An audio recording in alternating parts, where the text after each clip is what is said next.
In this video, we'll show you how to bleed your brake fluid on your Ford F-150. You can find the right brake fluid on CarParts.com via the link in the description.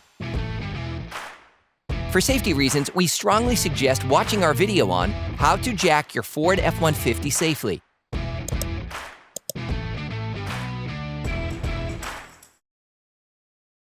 Remove any residual vacuum or hydraulic pressure from the brake power booster by applying the brake several times with the engine off. Open the brake fluid reservoir. In the case of a complete bleeding of the brake fluid circuit, you must start by emptying the used fluid using a pump.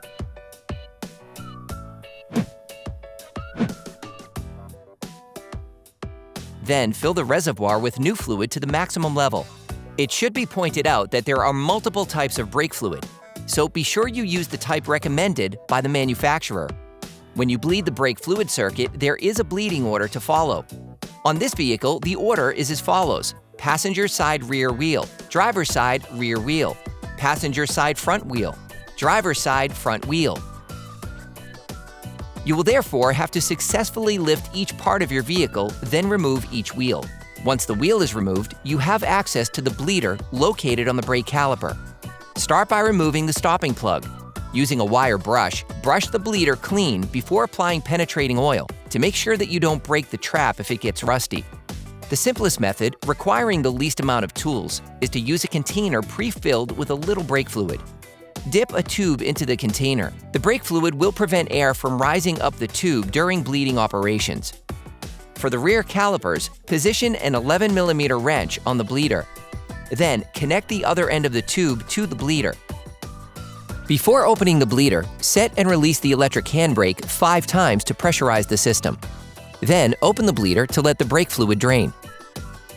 Repeat this operation until there is no more air in the system. It is important to regularly add brake fluid to the reservoir to prevent air from entering the master cylinder. When a clear, bubble-free liquid flows out, all you have to do is close the bleeder and disconnect the tool. Don't forget to clean the parts around the bleeder with brake cleaner to remove all traces of brake fluid.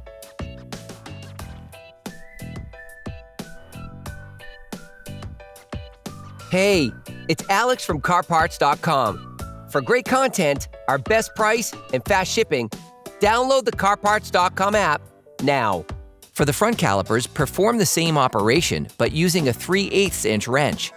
Take a wire brush and brush the bleeder clean before applying penetrating oil to make sure you don't break the trap if it gets rusty.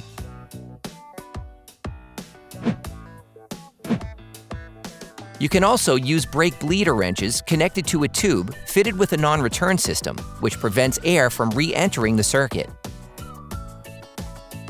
With this tool, simply pump the brake pedal gently to evacuate air from the system and replace the old fluid with new.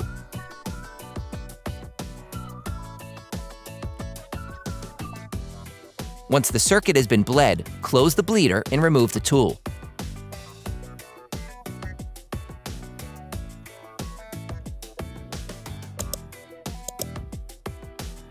Don't forget to clean the parts around the bleeder with brake cleaner to remove all traces of brake fluid. Once all 4 wheels have been purged, fill the reservoir with new fluid to the maximum level. Once the bleeding is done, check that your brakes are working properly. The brake pedal should feel hard when pumped without being spongy. Warning: if you have any concern about the effectiveness of your braking system, if the brake pedal remains soft after several bleedings, or if the brake or anti-lock indicator remains illuminated, do not use the vehicle and have it checked by a garage. Operation complete.